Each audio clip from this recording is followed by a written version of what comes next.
Olá, meu amigo, minha amiga. Hoje tem uma coisa muito séria para a gente analisar aqui no nosso portal do José.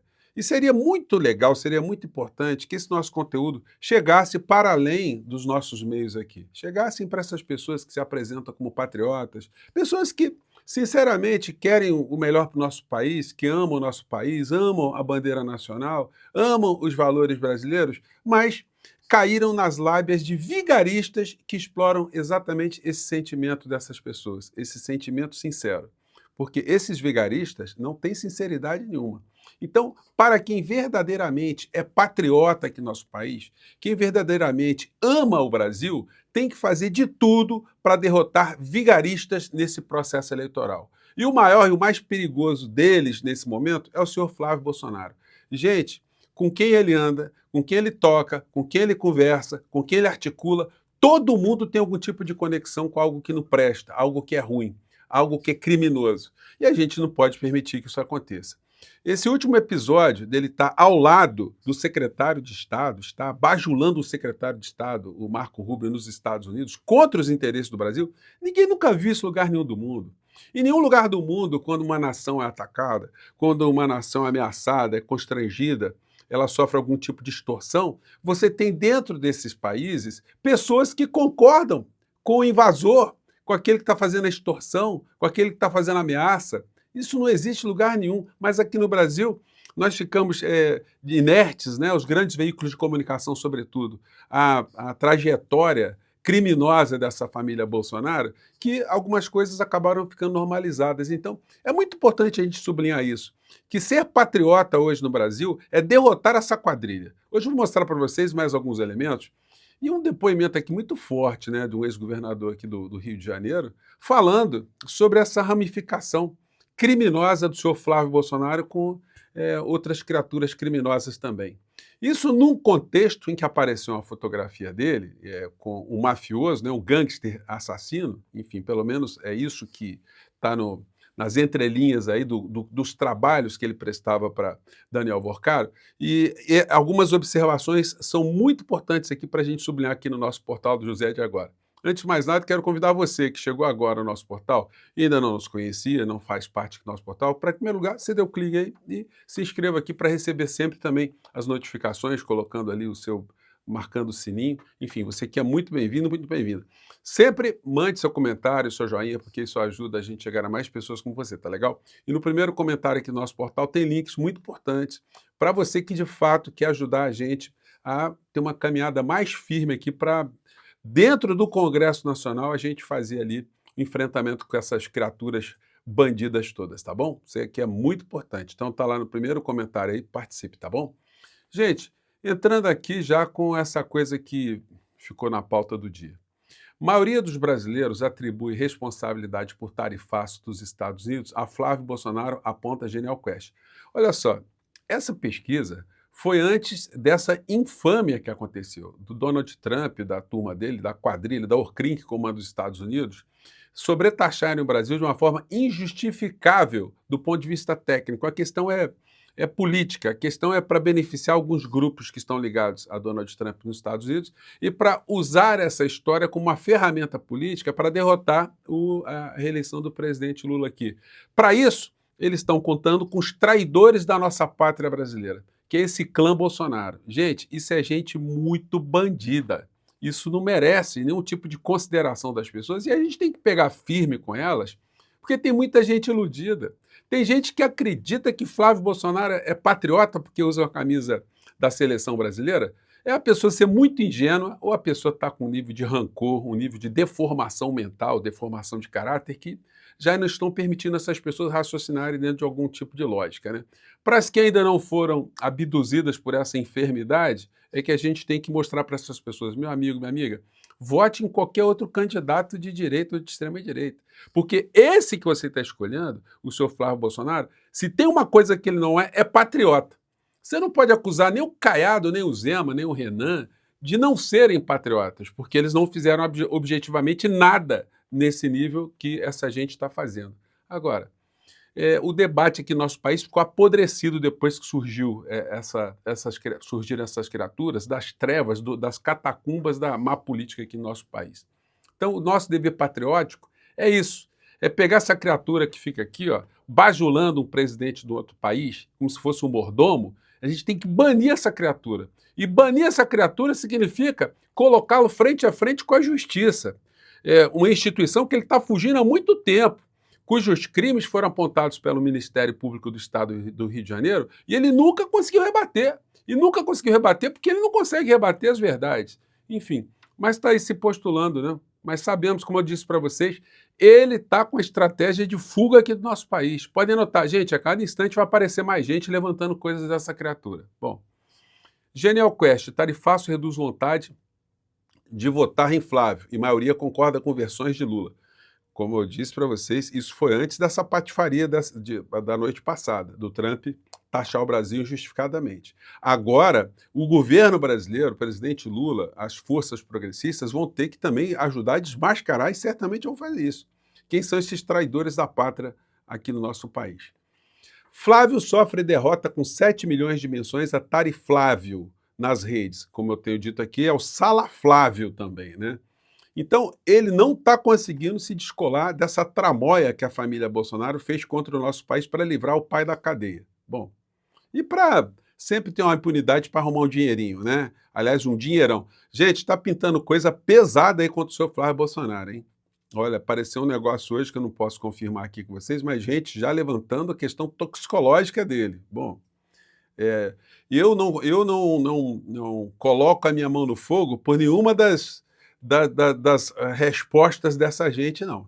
Tudo que Flávio Bolsonaro disser, sempre tem aquela informação que nós temos, né, que ele é um mentiroso. Então, olha, vai aparecer coisas aí, desafios envolvendo coisas aí desse mundo toxicológico a ele.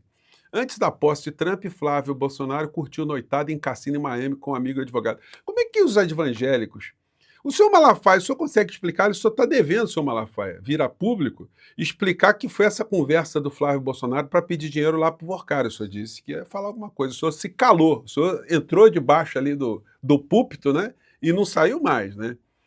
E aí tem essa história. Ele passou a noite toda num cassino. Ele levou a Bíblia, senhor Malafaia. Ele levou a esposa, levou os filhos, levou a família para curtir a noite no cassino de madrugada até 6 horas da manhã e depois acompanhou o amigão dele aqui para tirar 236 mil dólares. Gente, é muita podridão, né? E é o seguinte, ele foi nesse programa do Flow. Gente, tá um negócio... O meu amigo Igor lá do Flow, ele não é um entrevistador, né? É um levantador de bola na rede para as pessoas que estão indo lá.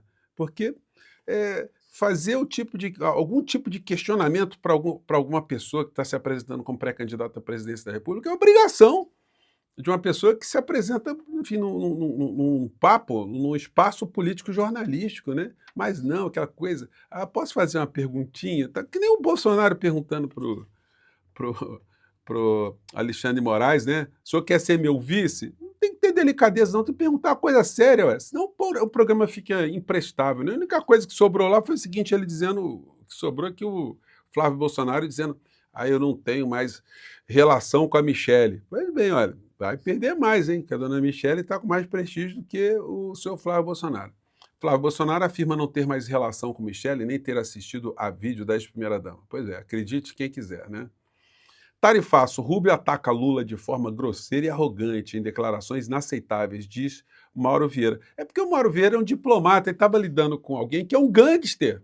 Esse Marco Rubio é um gangster também, que fez de uma postagem aí uma ação política contra o Brasil, contra o governo brasileiro, contra a política brasileira, ameaçando mais uma vez o PIX. Eles querem o PIX de todo jeito. Eles querem... Gente, foram coisas absurdas que eles pediram. Eles pediram 4 anos de isenção de impostos para os cartões de crédito. É um negócio infame. O Brasil não podia concordar com isso. E que as Big Techs tivessem também uma anistia total, pudessem fazer o que quisessem, né? Tá aqui, ó, o lacaio, né? O traidor da pátria com o seu patrão, né? O braço lá... latino-americano de Donald Trump. Aí ele veio a público hoje, né, dizendo que o tarifaço é culpa do Lula, mas não cola, né? Não adianta. Já conversei com vocês, o governo deu uma pancada grande hoje, colocando as coisas assim. Eu fico pensando o seguinte, o Mauro Vieira, que é um diplomata, Ele deve passar o mesmo constrangimento que eu passo aqui às vezes no nosso portal, em ter que classificar determinados criminosos, vigaristas, bandidos, com essas palavras.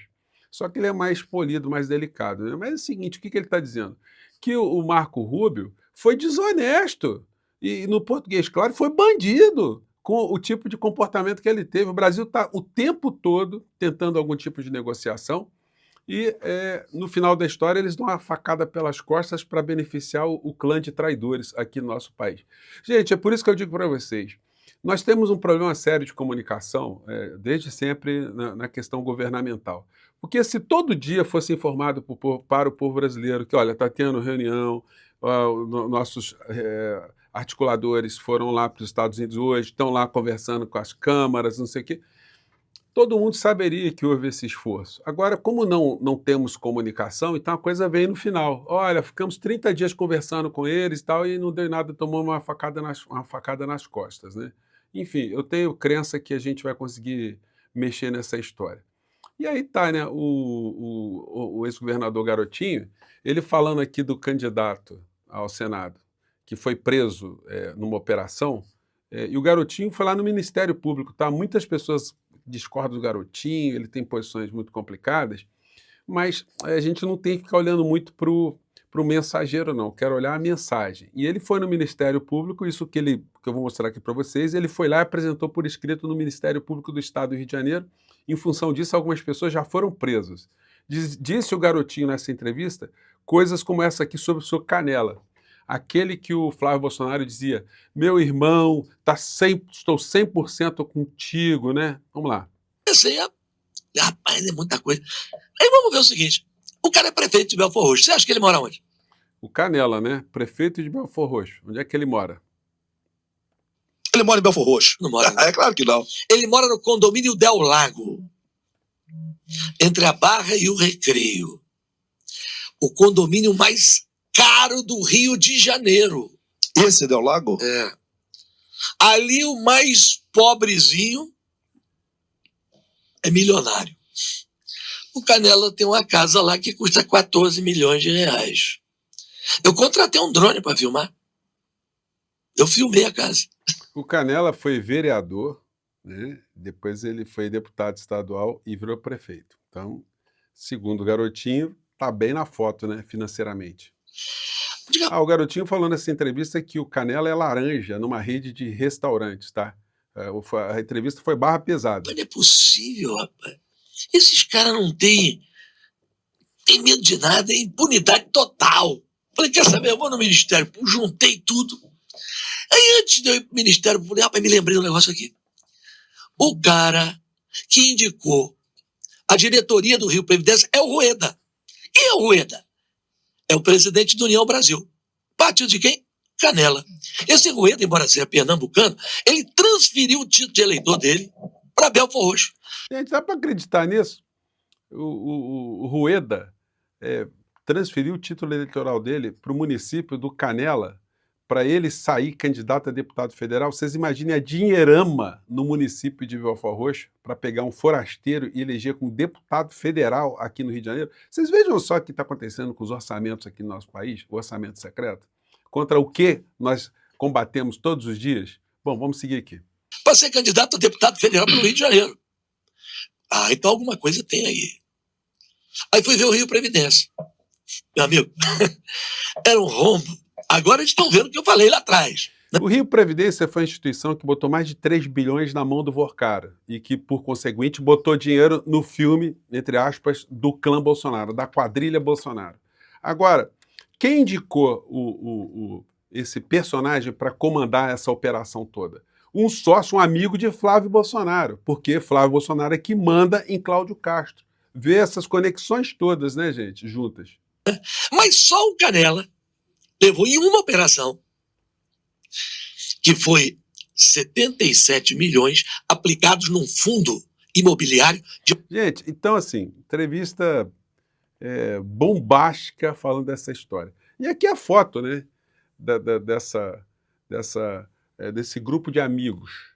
Está ali o Valdemar da Costa Neto, que cumpriu pena por ser um ladrão, ter sido um ladrão. Do lado dele, o Sóstenes Cavalcante, que apareceu com a grana no apartamento, também numa espécie de ladroagem que ele não conseguia explicar, e aí vai indo. O senhor Rueda está ali, do lado do Canela, que foi preso, o senhor Cláudio Castro, que já foi cassado e vai entrar em cana também, e aí o Flávio Bolsonaro, junto com essa turma toda. Gente, se a gente pegar o Flávio Bolsonaro, é um negócio sério, que é o grupo que foi condenado pela morte de Marielle Franco, com quem ele fez política. E agora ele deu um pouco de sorte, porque essa fotografia com o criminoso, o gangster lá de Vorcaro, ficou junto com essa história do Tariflávio, né? Mas eu já mostrei para vocês que o hotel em que essa história está, porque a foto aqui mostra o teto e todo mundo já identificou e é verdadeira, essa foto foi no Hotel Fasano aqui no Rio de Janeiro. O que fazia... O seu Flávio tem agenda. Ele tem que dizer o que ele estava fazendo nesse hotel aqui no Rio de Janeiro. Ele que é morador do Rio de Janeiro, pelo menos era morador do Rio de Janeiro, né? Eu não sei se nessa época ele já tinha comprado aquela mansão lá em Brasília. Mas o que ele estava fazendo lá nesse hotel, encontrando com o gangster? E o hotel, eu investiguei mais cedo, fui dar uma pesquisa, ninguém olhou isso, né? O Hotel Fasano aqui no Rio de Janeiro, ele é parte de uma conglomerado de hotéis que o senhor Daniel Vorcaro comprou, como, por exemplo, o Fasano lá de São Paulo. Então, que coincidência, hein? O Flávio Bolsonaro, ali de sunguinha, colarzinho de ouro, do lado de um gangster no hotel do Vorcaro. E depois o Vorcaro pega dinheiro com fundo de previdência e depois o Vorcaro dá dinheiro, uma dinheirama para a Orcrim bolsonarista, né? Então, gente, não dá para a gente pegar leve com essas criaturas, né? Bom, eu vou ficando por aqui, mais coisas vão aparecer e você que está ajudando a gente aqui, gente, muito obrigado, tá? Veja sempre o primeiro link aqui, porque ali é que tem a forma de você reforçar aqui o que nós estamos fazendo, tá bom? E que nós vamos fazer ainda muito mais, tá bom? Um grande abraço, tchau.